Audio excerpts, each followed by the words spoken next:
Good morning, student. Today we'll continue our chapter Chemistry of Nonmetals.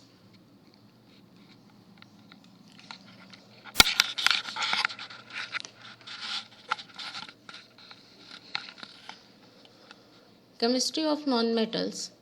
Nonmetals except hydrogen are found between group 14 to 18 in the periodic table, which means that they have 4 to 8 electrons in their outermost shell. Non metal जो है वो periodic table में हमें 14 to 18 group में क्या होते हैं, मिलते हैं।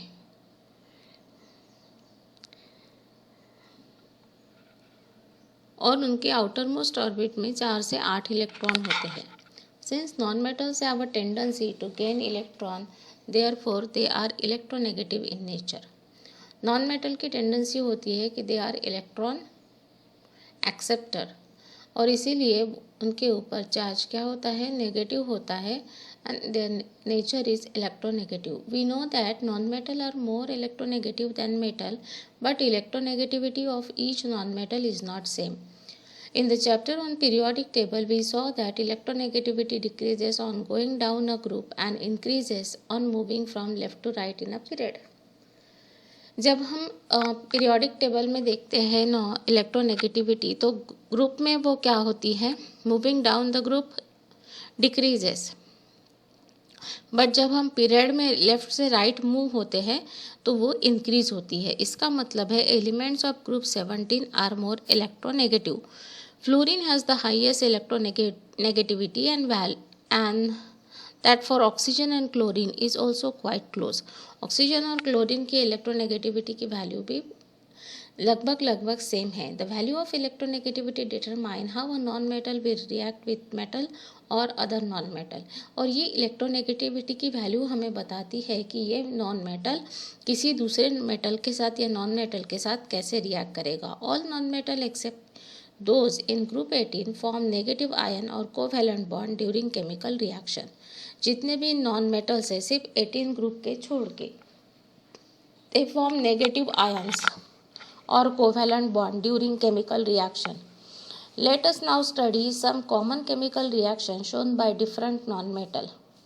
Reaction between metal and non-metal.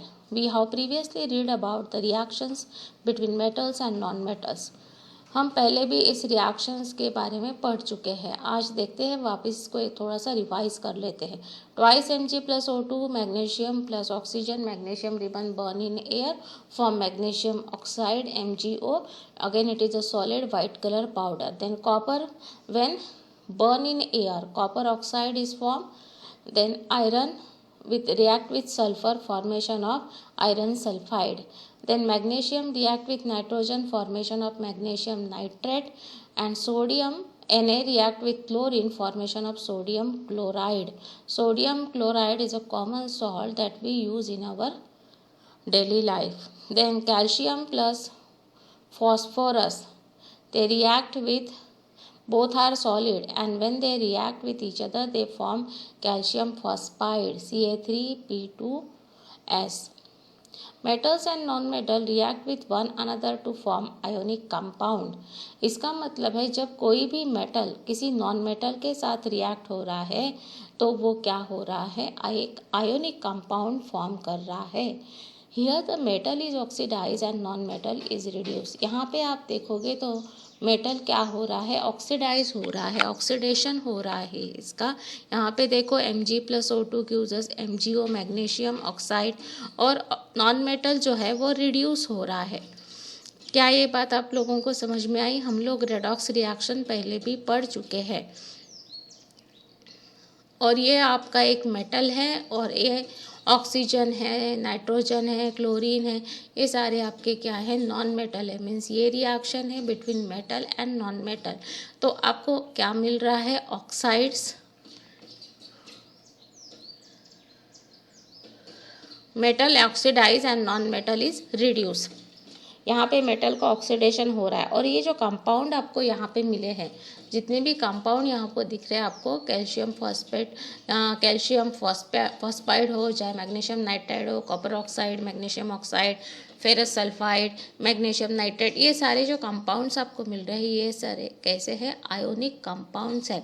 मतलब यहाँ पे इलेक्ट्रॉन का शेयरिंग नहीं बल्कि डोनेशन और एक्सेप्टेंस हुआ है।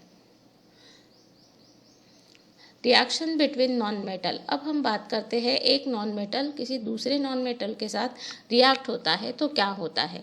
We know that covalent bonds are form when non metal react with another. Many covalent compound can be form but here we will concentrate on chlorides and oxides, that is compounds of oxygen and chlorine. Chloride और oxide का मतलब होता है कि reaction with chlorine and oxygen. Reaction of non-metal with chlorine non-metal react with chlorine to form, क्या form कर रहा है वो,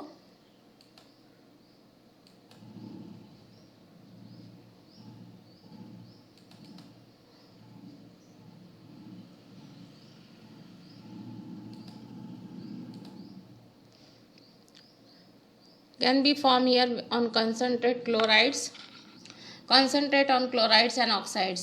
तो reaction of non-metal react with chlorine to form chloride. Carbon is non-metal and chlorine is also non-metal.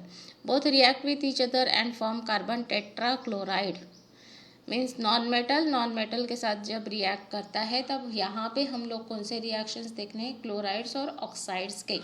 इसका मतलब है reaction with compounds of oxygen and chlorine, reaction with chlorine और ऑक्सीजन। तो यहाँ पे आपका ये पहला नॉन मेटल है कार्बन और ये रिएक्ट कर रहा है क्लोरीन के साथ तो फॉर्म हो रहा है carbon tetra chloride. The compound is liquid in nature, उसका स्टेट कैसा है, लिक्विड है। क्या आप लोगों को ये बात समझ में आई। Then H2 again it is a hydrogen gas, ये क्या है, हाइड्रोजन गैस है।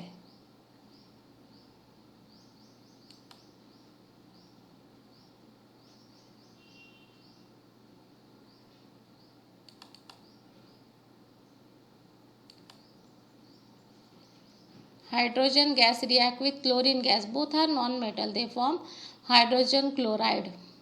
Again the state of the compound is gaseous. Then phosphorus P4 solid react with chlorine form phosphorus chloride. तो यहाँ पे आपको फॉस्फोरस ट्राइक्लोराइड, तो ये लिक्विड स्टेट में है। तो यहाँ पे हमने जो रिएक्शंस देखे हैं यहाँ पे ये सारे क्या है आपके रिएक्शन विथ क्लोरीन, मतलब नॉन मेटल ही है बट रिएक्शन विथ क्लोरीन। यहाँ पे देखोगे तो ये सारे क्या है आपका रिएक्शन क्लोरीन के साथ हो रहा है। Now phosphorus chloride they have given, phosphorus trichloride 3 is there. Then reaction of non metal with oxygen, तो ऑक्सीजन किसी नॉन मेटल, कोई भी नॉन मेटल ऑक्सीजन के साथ जब रिएक्ट करता है तो वो क्या फॉर्म करेगा, ऑक्साइड। जैसे कार्बन डाइऑक्साइड है, सल्फर डाइऑक्साइड है, देन फॉस्फोरस ऑक्साइड है। तो ये सारे जो रिएक्शंस है oxides, formation of oxide when any non metal react with oxygen form corresponding oxide and when any non metal react with chlorine form corresponding chloride. While writing the chemical formula of a compound, keep the less electronegative element before the more electronegative element. Since the electronegativity of both oxygen and chlorine is more as compared to other element, therefore they are written in chemical formula of a compound. जब भी आप chemical equation लिखोगे तब आपको एक चीज़ ध्यान में रखनी है कि more electronegative element जो होता है उसको पीछे रखोगे और जो लेस इलेक्ट्रोनेगेटिव एलिमेंट है उसको आगे रखोगे। जैसे यहाँ पे देखिए carbon is less electronegative than oxygen, hence carbon is placed before oxygen and we have written chemical equation carbon solid plus oxygen gas formation of carbon dioxide. इस तरह से हमने अभी के रिएक्शंस देखे हैं मेटल और नॉन मेटल का, and non metal react with non metal. Now we study nature of oxides of non metal. ये जो ऑक्साइड्स अभी फॉर्म हुए हैं इतने सारे, सल्फर डाइऑक्साइड, फॉस्फोरस ऑक्साइड या कार्बन डाइऑक्साइड, तो इनका नेचर कैसे होता है। One activity is given to you, take some sulphur powder in a deflagrating spoon and heat it. आपको क्या करना है, एक डीफ्लैगरेटिंग स्पून यहाँ पे दिखाया है, ये देखिए कैसे दिखता है ये डीफ्लैगरेटिंग स्पून। आपको इसमें आपको सल्फर पाउडर लेना है। When sulphur start burning put the spoon in a gas jar और covered gas glass so that the gas being form collects in it. अब सो सल्फर, वो जो आपका डिफ्लैग्रेटिंग स्पून है, इसको एक डंडी और यहाँ पे ऐसे इस तरह से रखा हुआ है, ताकि क्या होगा, जब भी आप इसको जलाओगे और गैस जार में रखोगे तो इसमें से जो वेपर्स आ रही है उसको हमें कलेक्ट करना है। After some time remove the spoon and add a little water to it. जब थोड़ा सा वो पूरा सल्फर पाउडर येलो कलर का होता है, वो जब पूरी तरह से जल जाएगा, तब आप क्या करोगे, थोड़ी देर बाद उसको स्पून को, डिफ्लैग्रेटिंग स्पून को आप क्या करोगे, निकाल लोगे। नाउ शेक द जार, और उसमें थोड़ा सा पानी डालोगे। Now shake the jar and test the solution form with blue and red litmus. और अब जो भी आपको सॉल्यूशन मिला है यहाँ पे, आप क्या करोगे, उसको लिटमस पेपर से चेक करोगे। ये देखिए आपका ये लिटमस पेपर और ये आपका watch glass. Did you observe any change in colour of litmus paper? आपको यहाँ पे कुछ दिख रहा है? ये आपका लिटमस पेपर है, ये देखिए ये ब्लू लिटमस था, इसका कलर क्या हो गया, कौन सा हो गया, blue litmus turns red and acidic, and if red litmus turns blue then it is basic। तो यहाँ पे क्या हुआ है, ब्लू लिटमस टर्न्स रेड, तो इसका नेचर क्या हुआ बताइए मुझे। Since sulfur dioxide gas being formed can harm us, therefore carry out experiment in well ventilated area। ये जो आपको एक्सपेरिमेंट करना है जहाँ पे खिड़कियाँ अच्छे से हो, विंडोज़ आपकी क्लोज ओपन रहे, ताकि वो जो गैस होता है वो थोड़ा हार्मफुल होता है, SO2। Sulfur react with oxygen to form sulfur dioxide। You may have observed that the solution of sulfur dioxide is acidic in nature। हमने इसको एसिडिक क्यों बोला है, ये देखिए आपका ब्लू लिटमस जो है ये क्या हो गया है, रेड टर्न हो गया है। Actually they have shown pink but the red colour, blue litmus when turns red then it is acidic.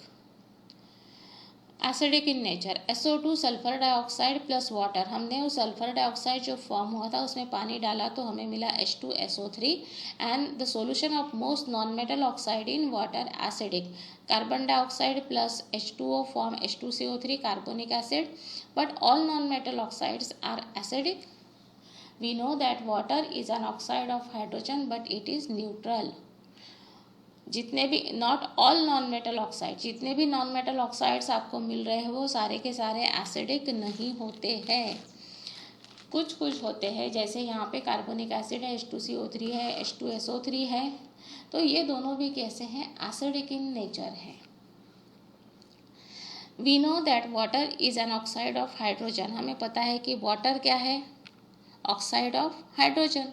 H2 plus half O2 gives us H2O, but it is neutral, but उसका nature कैसा है, neutral है। Now you have to names of different acid use in laboratory, find out non metal that make them up. मैं acid के नाम आपको बता देती हूँ। हाइड्रोक्लोरिक एसिड है, सल्फ्यूरिक एसिड है, नाइट्रिक एसिड है, HCl यहाँ पे है, उसके बाद HNO3 है और H2SO4 है। तो आपको उसमें नॉन मेटल्स को फाइंड आउट करना है, ठीक है, जो उसको ये करते हैं। तो HCl का तो example already it is given ना, HCl, yes it is given, H2 plus Cl2। then next is HNO3 and H2SO4, sulphur plus hydrogen, उसका आप लिखोगे, आगे आ जाता है तो मैं बता दूंगी। H2SO4, HNO3 and HCl, these are the acids generally used in lab। उसके अलावा भी यूज़ करते हैं, बट ये जो मेन एसिड हम बोल सकते हैं, sulphuric acid is called king of laboratory या किंग ऑफ केमिकल्स बोलते हैं उसको। Non metal are electronegative, why non metal electronegative क्यों होते हैं? Answer is already we have discuss, हम लोगों ने इसका आंसर अभी भी डिस्कस किया है। ये देखिए, why they are electronegative in nature.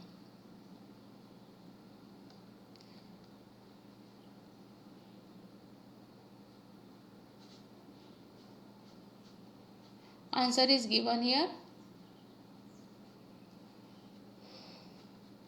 Why they are electronegative in nature?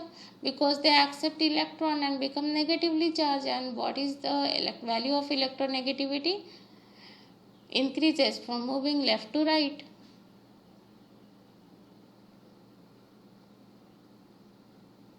We have already discussed this. Why electronegative are in nature? You write the answer.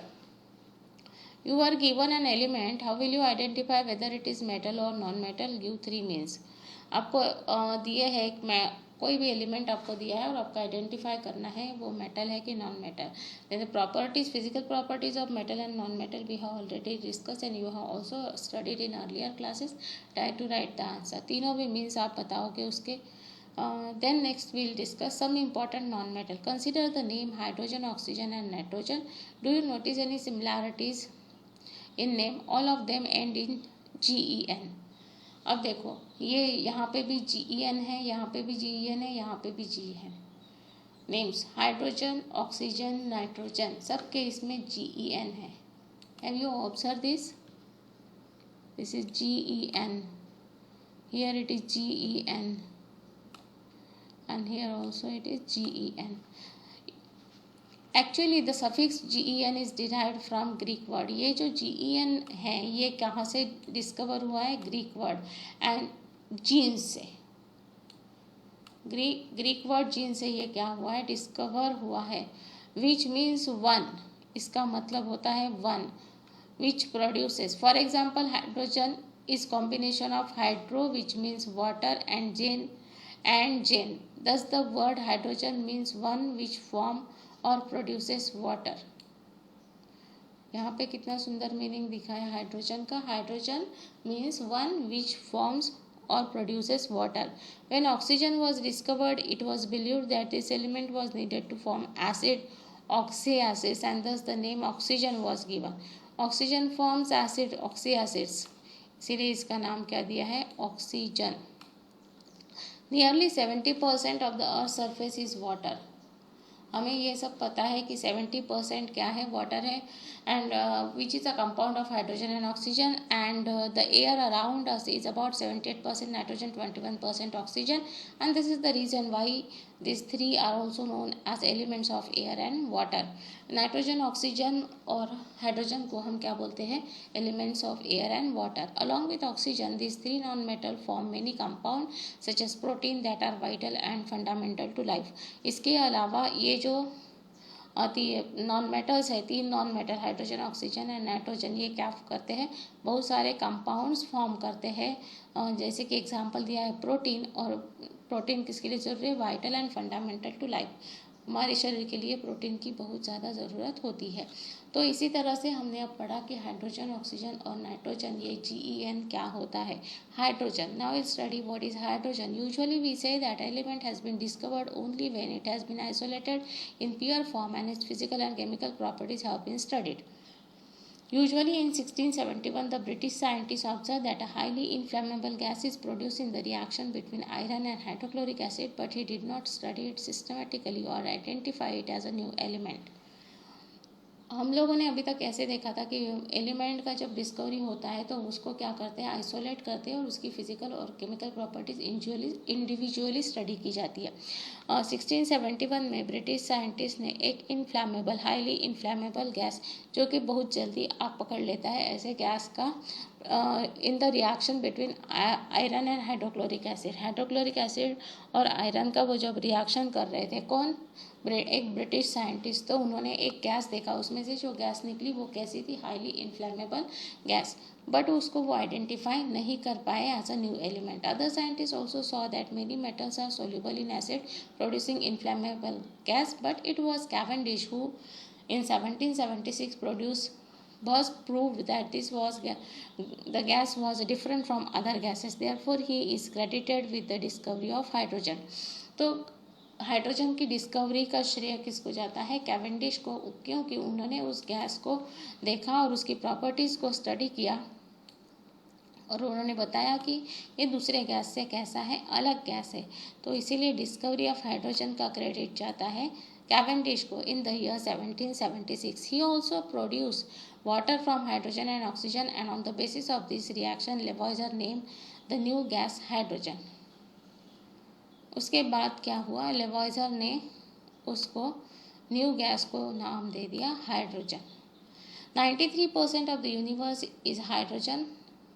Hydrogen is present around us as a diatomic molecule. हमें nature में जो hydrogen मिलता है वो कौन से form में मिलता है? H2 के फॉर्म में, एज अ डायटोमिक मॉलिक्यूल।